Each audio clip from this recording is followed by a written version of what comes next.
Break के बाद दर्शकों आपका स्वागत है। आप देख रहे हैं इंडिया न्यूज, आपके साथ मैं सृष्टि मिश्रा। 28 फरवरी को अमेरिका के राष्ट्रपति ने जब यह ऐलान किया है कि ईरान के सुप्रीम लीडर खामनेई को ढेर कर दिया, तब ऐसा लगा था कि ईरानी फौज जल्द ही सरेंडर कर देगी। लेकिन इस बात को 10 दिन बीत गए हैं। ईरान लगातार अमेरिका इजराइल पर हमला कर रहा है। तेल अवीव हो या फिर अमेरिका के सैन्य अड्डे, ईरान हर जगह मिसाइलें दाग रहा है। ईरान ने 6 महीने तक जंग जारी रखने की हुंकार भरी है।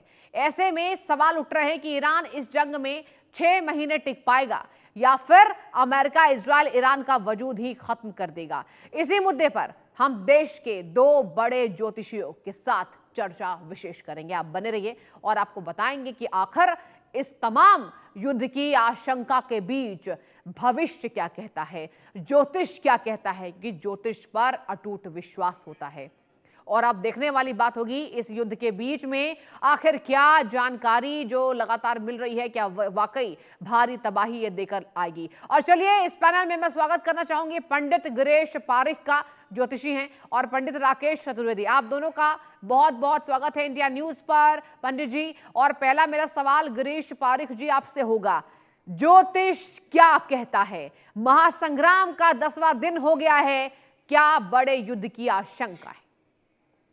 देखिए सृष्टि जी, एक्चुअली में ज्योतिष तो बहुत कुछ कहता है और मैंने 2025 में और इस साल के 2026 में भी ये भविष्यवाणी करी थी अपने चैनल के अंदर और बहुत सारे टीवी चैनल्स के अंदर कि ये जो साल 2026 भी है, ये भी 2025 की तरह ही काफी विनाशक रहेगा। उसका पहला हाफ यानी 2 जून तक का, जबकि बृहस्पति देव है वो कर्क राशि में और यानी कि अपनी उच्च की राशि में संचरण नहीं करेंगे, तब तक ये जो चतुर्ग्रही योग है, तब तक ये जो मंगल और राहु का अंगारक योग है और उसके साथ ही साथ में जो खप्पर योग है और ये जो हमारा नववर्ष जो अभी 19 अप्रैल से स्टार्ट होने वाला 19 मार्च से, वो भी रौद्र संवत्सर है। रौद्र का मतलब आप समझते ही हैं, है ना, जो कि शत्रुता लिए हुए जो कि रौद्र स्वरूप के अंदर है।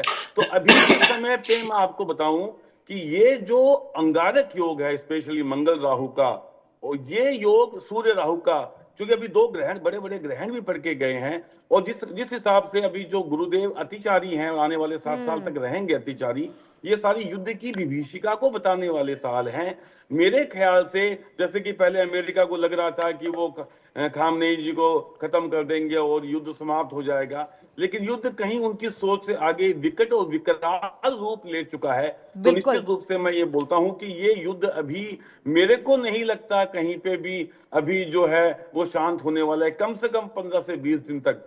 और जब तक इसके अंदर वैश्विक स्तर के बड़े जो कंट्री है वो बैठ करके कूटनीतिक जब तक प्रयास नहीं करेंगे, और जिसका कि मेरे को अभी लग रहा है कम से कम 15 दिन का समय अभी लगेगा।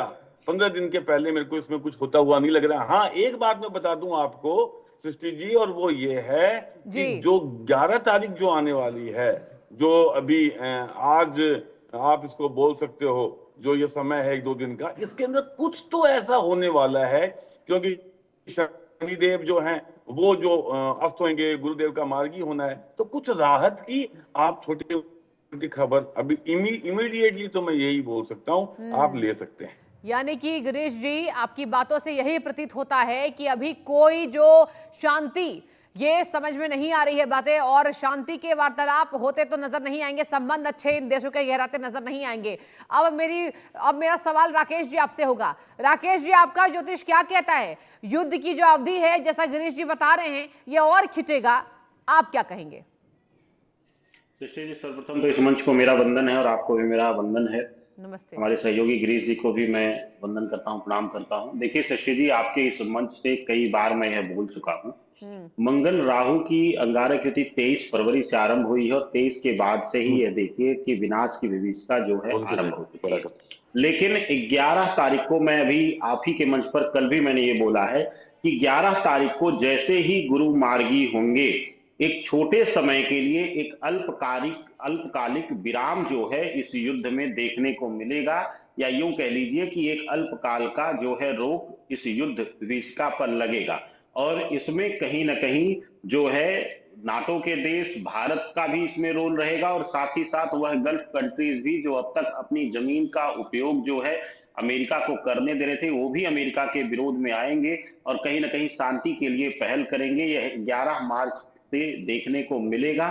लेकिन इस तरीके की जो स्थितियां हैं मिडल ईस्ट में या पाकिस्तान अफगानिस्तान का यह जो हिस्सा है, यह कई बार मैं बोल चुका हूं आपको कि अभी जो है इसमें शांति नहीं मिलने वाली। 11 तारीख को गुरु मार्गी होंगे, लेकिन फिर तुरंत 15 तारीख को जो है शनि और सूर्य की युति बन जाएगी। शनि सूर्य की युति बनने पर सभी को पता है कि ज्योतिष शास्त्र में सूर्य सबका जो है बल क्षीण कर देता है अपने साथ युति बनाने पे, लेकिन जब शनि के साथ सूर्य जब युति लेता है तो सूर्य कमजोर हो जाता है, शनि बली हो जाता है। तो ऐसी अवस्था में फिर 15 तारीख के बाद किसी न किसी प्रकार से इसका जो है रूप फिर से बिगड़ना शुरू होगा।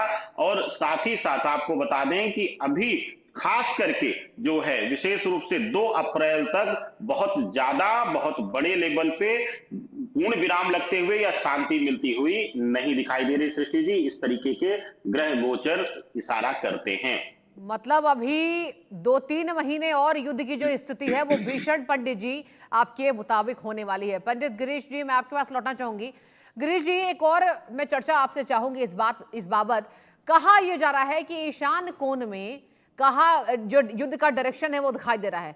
मतलब विमानों की भी आप संख्या देखिए एक बार, जैसे फ्लाइट क्रैश हुए, ये भी ग्रह गोचर में निर्धारित था। मैं आपसे ये जानना चाहूंगी, अगर हम अपने देश की सुरक्षा के लिहाज से अगर पूछें, अगर जानने की कोशिश करें, तो क्या विमानों के क्रैश होने की और स्थिति गंभीर होती जा रही है? क्या कहता है ज्योतिष? देखिए, ये आपको मैं बताऊं, ये आकाशीय जो राशि है, आकाशीय जो दिशा है, आप सभी जानते हैं कि जितना भी आजकल जो युद्ध में विध्वंस हो रहा है वो आकाश और वायु तत्व का मिलन ही हो रहा है बेसिकली।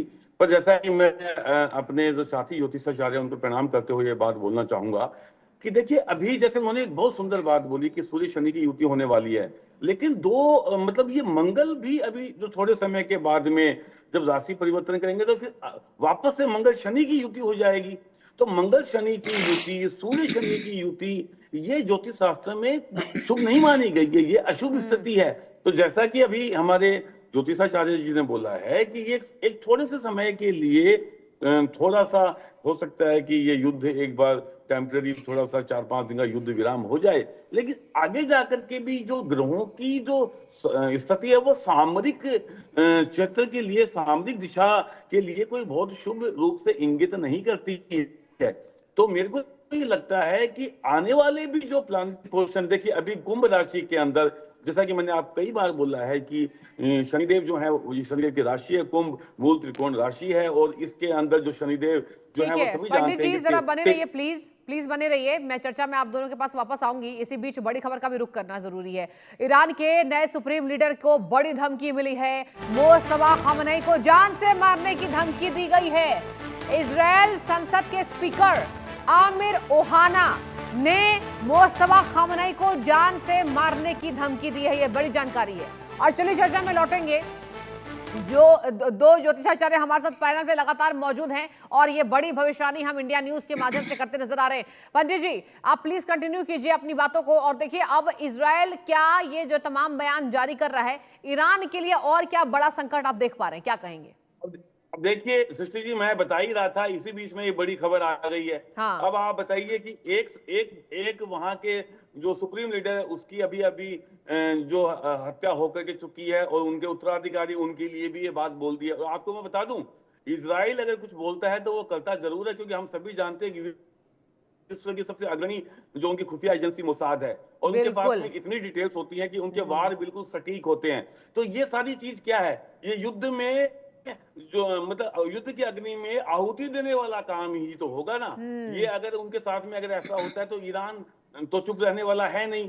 और इस समय जो अमेरिका ने ये सोचा था कि जैसे खामनेई को वो एसेसिनेट करेंगे, उसके बाद में जो है वहां ईरान की जनता जो सड़कों पे आ जाएगी, आंदोलन हो जाएगा, तो वो तो खैर बहरहाल ये चीज नहीं हो पाई। लेकिन मैं आपको ये बता रहा था कि 2 अप्रैल के बाद में जब मंगल जो अपनी राशि परिवर्तन करेंगे तो अगेन वो कंडीशन, मतलब जो कुंभ राशि यानी जो तेल, शनिदेव है वो तेल को रिप्रेजेंट करते हैं, तो तो ये सारा संकट मैंने पहले ही बताया था, तेल को लेकर के है, वियतनाम वेनेजुएला वाला संकट भी जो है वो तेल को लेके था। अभी ईरान के पास में भी क्रूड का बहुत बड़ा भंडार है। वो एक तरीके से देखिए, आप सभी जानते हैं कि जब भी लड़ाई होती है तो उसके पीछे कहीं ना कहीं पे कोई अपना व्यक्तिगत मसला जरूर होता है। आप सभी जानते हैं कि अमेरिका कहीं ना कहीं रेयर अर्थ के लिए या तेल के लिए, इन सब चीजों के लिए जाकर के अपने आप की जो सुप्रीमेसी है वो हासिल करना चाहता है। ज्योतिषीय पंडित जी, मैं गणना चाहूंगी ये इस पर आप बताती है। प्लीज थोड़ी अपनी टिप्पणी और बढ़ाएं, फिर मैं लौटूंगी राकेश जी के पास हाँ, भी। आपने कहा तो तेल ज्योतिषीय संकट, और वाकई जी अगर शनिदेव की बात की जाए, शनिदेव को हम तेल चढ़ाते हैं, भारत में इसकी बहुत बड़ी विशेषता है। अगर बात की जाए इस ग्रह गोचर की, शनिदेव महाराज की, तो कब तक यह तबाही होगी, ये जनता जानना चाहती है। देखिए, ये मान के चलिए कि अभी मेरे ख्याल से आप ये, जैसा कि हमारे जो फेलो पैनलिस्ट ने बोला है, अभी हो सकता है 5-7 दिन का एक टेम्पररी युद्ध विराम हो जाए। अच्छा। लेकिन ये आप ये मान के चलिए, मेरे को तो 2 अप्रैल के बाद में भी शांति कहीं दिखाई नहीं दे दी है, क्योंकि कुंभ राशि में जो अभी जमघट है 4 प्लैनेट का, वो मीन राशि में हो जाएगा, है ना। तो कुल मिलाकर के अभी ये 15-20 दिन तो आप ग्रह ये इशारा देते हैं कि अशांति बनी रहेगी। एक अभी जो 11 तारीख के बाद में जो एक टेम्परेरी, एक थोड़ा सा एक समय राहत का मिल सकता है, उसके अलावा फिलहाल तो 20 दिन का मेरे को यही लग रहा है कि ये युद्ध हमें कहीं ना कहीं पे एक ऐसी डायरेक्शन में लेकर जा रहा है जो संपूर्ण विश्व के लिए विनाश का कारक बनने वाला है 2030 से 2032 के अंदर। आपने बिल्कुल ठीक कहा।